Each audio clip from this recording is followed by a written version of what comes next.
So yeah, it's a bit of a debacle at the moment with Sheffield Wednesday, isn't it? For the fans, this is just intolerable, isn't it?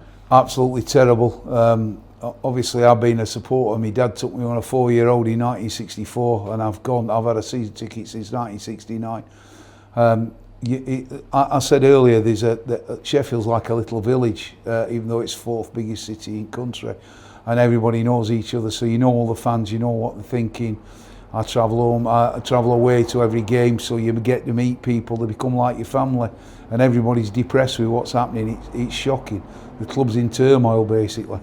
Why is the owner doing what he's doing? I mean, it seems to me he could just sell it. It's not like no one wants to buy the club. Seems very, very, very impossible to describe, really. We as a trust think that he may well have borrowed more money than he can get for the club, so he's hanging on. We also think it's his only source of income, if there is any income from it, because his other businesses don't make money. So it's a very strange situation, as he only paid £37.5 million for the club, and he's asking over £100 million for a club that's in a worse position than when he first came in. Both the physical side of the club with the state of the stadium and the quality of the players that are on the pitch. So of course there's been lots of protests. There was a game recently, wasn't there, where there was a pitch invasion, and the club have actually threatened to ban those supporters. That's right, and it's a real sad situation that people are being forced to actually run on the pitch. For me, one of the reasons they're partially to blame for that is banning people from legitimate protesting, taking banners into the ground. If they're not offensive and they're not too big, EFL regulations, why are they banning them? I think it's defending the indefensible. The chairman's running the club into the ground, and it's just absolutely terrible time to be a Sheffield Wednesday supporter.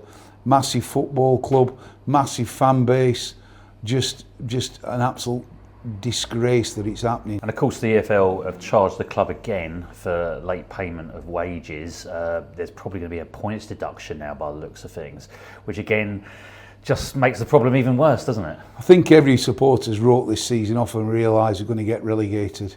So the aim is to get the guy out the club and have a fresh start next season. We'll still be under embargoes and restrictions on signing players, but I genuinely think that a fresh start, you get people back in the ground, get people back in the team, and just even if they, I hate calling them second rate, but free transfers and youngsters, we can mould the team together and try and get back on track, get back into the Championship.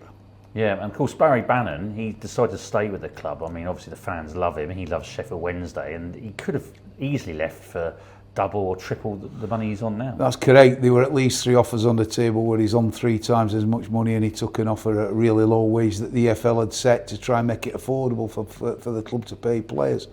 So Bannon's a hero in everybody's eyes, and a few weeks ago I actually called for us to try and fund something and put a statue up to him. He's that highly thought of. Guy's never played for us in Premier League. Other players have, your Waddles, your Hurst, your Carlton Palmers, but he's just a hero. Everybody loves him. The guy can't do a thing wrong. Yeah. Now the EFL, of course, are just applying the rules, aren't they? And I suppose they're a sort of, I don't know, they're a victim of that a little bit in terms of the powers that they have. Do you think they're being hard enough?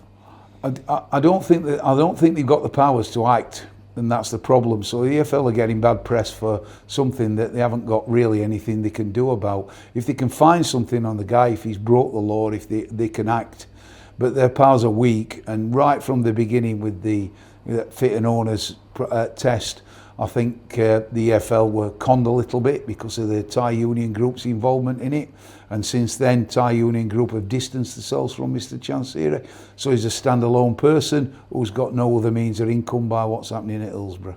Yeah, and of course the football regulator soon to come in, they do have powers. You're hoping that his hand is going to be forced very soon. I hope so. From what we've been told, and the powers that they've got are very, very sweeping. They're very stringent, and we're hoping that they can apply them to Wednesday. We've spoken to them. They haven't given us any time scales. They're not fully in place yet, but we are top of the agenda. Now, of course, the protests have been very successful. You've had a lot of support from other clubs. For example, Wrexham. Incredible. So originally we applied to Wrexham to try and get them to us allow protest banners in, and they turned us down. One of the guys on the committee approached Rob McElhenney personally, one of the owners at Wrexham, told him about the plight of the club. Obviously Wrexham had gone through something very, very similar.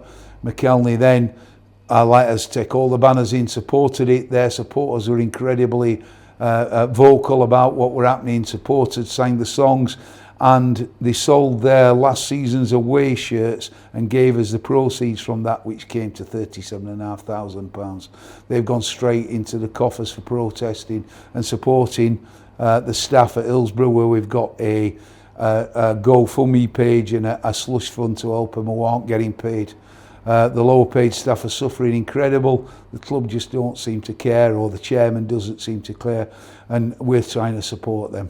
Yeah, and while clubs have been allowing you to take banners into the away stadiums, they're actually banned, aren't they, from Middlesbrough? Yeah, so the club has stopped people taking protest banners into the ground, even if they're legitimate. They've got fire certificates, they meet the size that the EFL have said, and they're not discriminatory or deflammatory in any way, and yet they banned it. So for me, that's discouraging legitimate protest. They've had guzzers outside the ground while we've been taking donations to scarves, way above any steward's regulatory rights. One member of our committee was basically pushed in a protest, went over on one side, and over aggressiveness from the stewards, disgraceful behaviour basically, and I think that led to the frustration which led to the pitch invasion at the last game.